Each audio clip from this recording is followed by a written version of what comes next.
Welcome to the LA Confidential podcast. I'm Christopher Elliott here with the boys, Aiden and Aaron. Konichi, what's up, guys? Hello. Hello, and we are in Tokyo. This is week 4 in Tokyo, but we got out of town. Where did we go, Aiden? We went to Yokohama. Yokohama. We will have many details on Yokohama and the other place that we went to, which was a kind of detour to a place called Ginza, which is really popular with tourists. Yeah. And we'll... Actually, no, it's a hidden gem across hidden Tokyo. gem. And nobody knows about it. And if you walk around there, you will only see Japanese people. Oh, yeah, right. I'm sure. Before we get to all that, though, this week's question. Last week, we asked you what your favorite holiday was to travel, which was actually, it turns out, the wrong question because no one travels on a holiday. Well, and the reason that we were asking that question is because here in Japan, it's something called Golden Week. Golden Week. Golden Weeko. And that's 4 holidays rolled into one week's worth of activities. Yeah. So this week, instead of, we decided we were going to flip things around a little bit and ask you, what is the one holiday that you absolutely avoid? The one holiday that you do not travel on? Aaron, what's the one holiday you refuse to travel on? Well, you know, Thanksgiving is always a big holiday for travel, and Christmas, if you've ever seen a Die Hard movie. So, I mean, I don't know if I'm too excited when we have to travel on those days, unless we're far away from anywhere, anyone, any place everywhere wants to be. Unless we're going to a place there where no one wants to be there. That's the only alternative. Like going to a Muslim country during Christmas when it was just not a holiday over there, so it's like any other day. Yep. Which is okay, but traveling over Christmas in the United States or in somewhere in the Western world, it gets kind of crazy. Mm-hmm. So, anyway. General question for you guys. How do you like Japan so far? Like, Aiden, what do you think of... Japan is one of your favorite destinations. What do you think? Yeah, I think I want to come back and go to Okinawa. Yeah. I knew you were going to say that. Yeah. So, Yokohama. We went to the Westin Yokohama. Beautiful new property. Very close to all of the big attractions. It's kind of like in a newer area in Yokohama because it's, there's part of Yokohama. It's a port city that was landfilled, and so now they have all these beautiful buildings on it. Mm-hmm. Yeah, the place is called Minato Mirai, which means future city. Yeah, when they first said it was a landfill, I was like, geez, they used to have trash here, but no, apparently they just made new land. No, by landfill I don't mean like people like to use a trash dump. I mean like it was...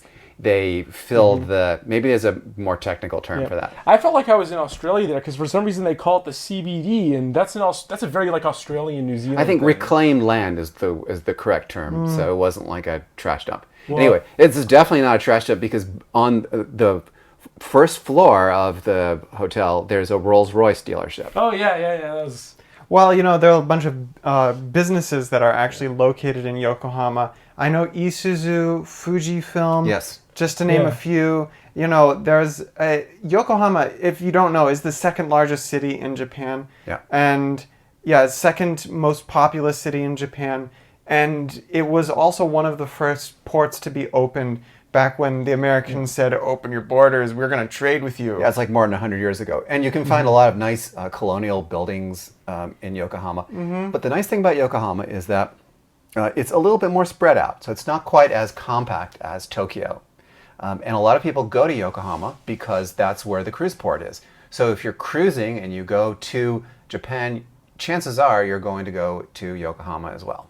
And the good thing about Yokohama is that they have really good rail connections. We were able to get to where we were to Yokohama in about an hour, and it only cost us like $5, which is pretty good. Yeah. And then you can get into downtown Tokyo with only 30 minutes, and it costs even less. So. Yeah, actually, we left the hotel. When we left the hotel, they're like, should we order you a cab or something? And there was like Rolls Royces there that could have taken you. And we're like, no, we're going to take the train. We did not refuse a Rolls Royce, so we would never do that. No. We refused to pay for a Rolls Royce. No, it's so close to the train station you can just walk very easily. So I like saying the word Yokohama too. Yokohama. Anyway. Yo mama. They also have a really good train station there. We were we walked around. It's I don't know why, but there are some train stations in Tokyo that are just, they're busy, but there's not much. Like Shinjuku, really the train station isn't the main attraction, even though it's the busiest train station in Japan. But Yokohama Station, it's like a mall. It's literally attached to all these malls, and they have really anything you could ever want. There's much more there than any train station, for example, in Tokyo. It reminds me of Kyoto, because Kyoto Station is actually connected to like 4 or 5 different malls nearby. It's very, very developed. So let's talk a little bit about the Westin, because I was there on an assignment where I was doing a piece on wellness, but it's a new property. What did you guys think of the hotel? Well, let me think about this for a second. I got a lot of words to describe it. Have you been going to the dictionary to find words to describe? Well, I was thinking like maybe it'd be fun if I describe it in like Gen Z terms. Oh no, please don't. No? No, please don't. No. Well, okay. Then I know you're going to anyway. It was a pretty skibbity hotel. Yeah, right. And the rooms were pretty rizzy. Yeah. Sprite, hamburger. Okay, so anyway, the neat thing about this property is it was opened in 22, and it's very similar to another hotel that Aaron and I were at, the Ritz-Carlton in Fukuoka. In fact, it's the same builder, but very different on the inside. One of the cool things about it is that it's the first Westin hotel to have all new Heavenly Beds 2.0. Those are the new Heavenly Beds. So they really are into like wellness and sleeping too. So I got to ask you guys, what did you think of the beds? Well, I can't say I was snoozing through the visit, but I was excited because they fixed a problem that so many hotels have, which is that they tuck the duvets underneath the bed, and then once you want to sleep, like you got to rip it out. Yeah, you have to rip it out. Otherwise, you're not very comfortable. Now they fixed this problem. The way that they fixed it is just by putting the duvet above the actual sheet in a way that would be different. Yeah. So I just, used the duvet, and I didn't even bother with the sheet underneath. Yeah. Because it's just easier. Yeah. The beds were also skibbity. Okay. Did you sleep well? I did. I know, I did sleep very well. Yeah, I slept well too. They're very fluffy beds. They are. Yeah. They've got the duvets are very. They conform to your body. Fluffy. Yes. I feel like. Should I say that? I feel like if you get a BBL, they'd be good to sleep in, because you have this like new thing that's just jutting out from under, and they will conform around it. So BBL is a Brazilian butt lift, and and when you just get a BBL, this is true. If you watch a lot of plastic surgery shows, you actually can't sit down. I'm surprised you're going along with you'll this. have to like sleep on your front. But also, I mean, they're so soft and conforming that you could probably sleep on your back after a BBL with these. I would not get a BBL, but you've had several. So what do you think? Okay. All right. Who would you recommend should stay at a property like the Westin in Yokohama? Aaron? I think that Westin Yokohama is really just a very sleek, sleepy hotel. It's in the sense that, it's not the center of everything, but you're close to a lot. It's chill. You can go outside, and the streets are wide, and you get a lot of space. There's a lot of focus just on a simple, practical experience. I think if you want that, this is the perfect hotel for you. Definitely. Yeah. There are a lot of hotels that they're just so pretentious and, uptight that it makes enjoying the experience difficult. And then especially if you combine that with a busy city, like, I do not envy your position. Yeah. So Japan is pretty cluttery. Everything is right on top of each other. And the nice thing about this property was that it was a little bit more spread out, a little bit more chill, like Aaron said. And so if you want to get away, get a little bit of white space and breathing room, it's a good place to go. Yeah. And they also do the wellness thing pretty well. They have, they've integrated their menu, and they've done their spa and their sleep experience. It's all part of the same overall kind of package. So it's kind of cool. Mm-hmm. If you're really into sleeping. Yeah. I would say so too. So from there, we didn't really know what we were going to do next, but then we found out that we needed to be back in Tokyo for in a very different hotel called the Yotel. We've never stayed at a Yotel. This Yep. is a relatively new idea, concept, and it's more youth-oriented, or young people like to stay at places like this. And it's right in the middle of Ginza. Yeah. And Aiden, tell us about Ginza, please. Okay, well, Ginza is a great place if you want a really like a hidden gem of Tokyo. What? Nobody knows about this place. There's so much to do as well.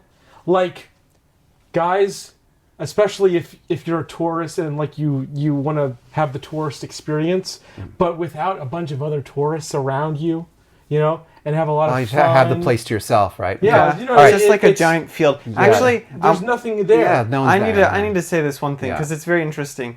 In some, I was reading about this. Some point in the 1800s, late 1800s, obviously after the seclusion period, Ginza burnt down. It was named after a silver coin, and they basically said, "Oh, we're going to rebuild Ginza," and so they rebuilt it, and they built it in the style of Chicago and New York.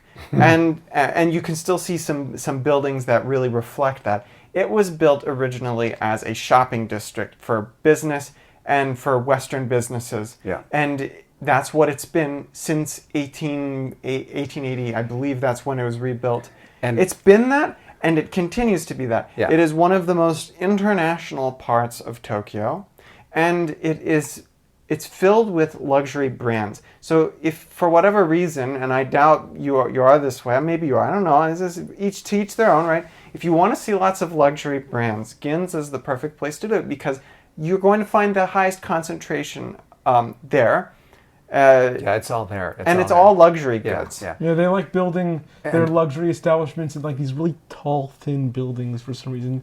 Like each one of them has just this really tall, one by one, like Yeah. really small, blocky buildings. It's pretty There's crowded. like 30 of them too. Yeah, it's really crowded, and you will definitely meet other Americans if you go to Ginza, because all the Americans go to Ginza to go shopping. Yeah. But it's not quite as cluttery as Shinjuku, which is just where everything is on top of you. But do you still, if you have a fear of enclosed spaces, this might not be the experience for you. 3 most recommended things to do in Ginza: shop, go to Don Quixote, Shop.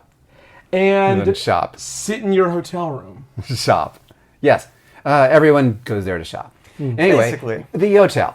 The Yotel is very different from, you can't really compare it to a hotel like the Westin.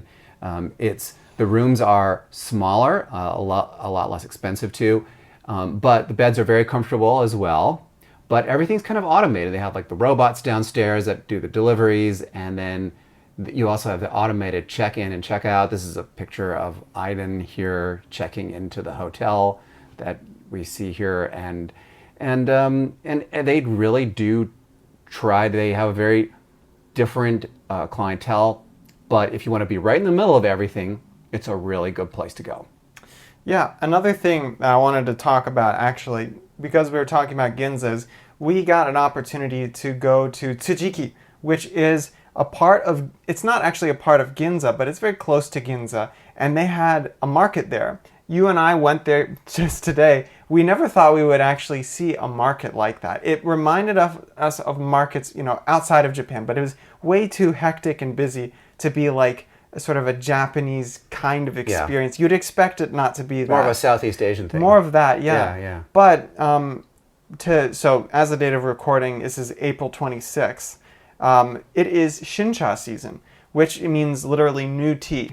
And so Ginza is a great place to buy tea because there's a tea shop called Senchado, and then if you go towards Tsujiki, there are 2 other tea shops and that are not Ippudo, because everyone goes to Ippudo when they come to Japan. So if you're coming here and you're looking for teas, and if especially you're here during the spring and you want to try Shincha, which is a specialty of spring, then you definitely want to check out Ginza, and you want to check out Tsujiki Market, especially for really anything. We saw a lot of very cool things like white strawberries. Yeah. We did. Yeah, we didn't try any, but we saw them. We saw a lot. Yeah. We also saw other items that you can't really buy anywhere else. I mean, not just that green tea, but Wasabi. We saw wasabi, at the marketplace. Yeah, and we you were can't even Real find that at a wasabi. grocery store. real wasabi. Yeah. But so we've been here for almost a whole month now, guys, and I wanted to ask you for your overall impressions of Tokyo, and also for the folks back home who are watching us, who would you recommend go to Tokyo, and also is this a good time of year to be here? You know, honestly, I think I liked being here in fall a little bit more. Why's that? Because just the weather, the weather was warmer, it was nicer. It's here right now in spring, it's a little bit raining right rainy. now. It just started raining. Oh yeah, it just started raining. Yeah. And also the tourism was cooling down in fall. Yeah, I mean, the other The tourism thing, is heating up right now. Yeah, now things are starting to get busy. Yeah. yeah, it's also better, I think, if you want to visit the mountains, because really, the mountains are not worth seeing if you can't see them, right? So you want to be there while the weather is a little bit drier, a little bit warmer. Things are sort of transitioning towards that winter climate, and I felt like we got a little bit more of that in fall, like Yeah. October. September and October are pretty good times. Yeah. Yep. In our last podcast, we made the mistake of asking the question, what is your favorite holiday to travel on? I wish we hadn't asked this one because the responses were fairly predictable, and we deserve all these answers. Ken says, for example, none, never, ever, period. Okay, thanks, Ken. That's a I quirky think response, Ken. we deserve that. How much do we hate traveling during the holidays? I think we're about to find out because we have to fly to Laos on the last day of Golden Week, which is like flying, on Christmas Day. That's going to be interesting. Day after Christmas. Yeah, that should be fun. Jan says, I can travel whenever I want, so traveling on a holiday is a hard no. Good one, Jan. Yeah, Jan, again, we deserve that one. Susan says, least favorite is now. Easter weekend, especially in Germany. Everything is closed. Good Friday, Easter Sunday, Easter Monday, which means everything is packed with customers on Saturday. Susan, that's a good response. Yeah, I mean, the Europeans take their holidays pretty seriously. So traveling on a holiday, sometimes you'll find mass transit has like shorter hours and things like that. It's definitely not something that you want to be doing. We've traveled on a holiday in Europe before. You know, the train stations are the savior of Switzerland, because Yes. if they didn't have them, then you would be starving on the weekends. Yeah, because all the grocery stores closed down, so the only place legally that you can go buy groceries is the train station for some reason. I don't know. This is like a Swiss rule. It's been fun hanging out with you for another 20 minutes or so, and we're going to be back next week. It'll be our last week in Tokyo, so we'll wrap things up kind of.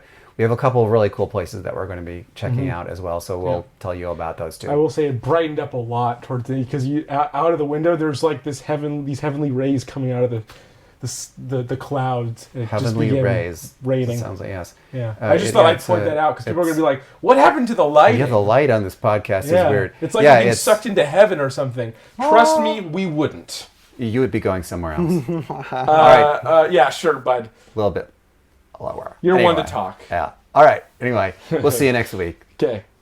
Bye-bye. Yeah. Bye.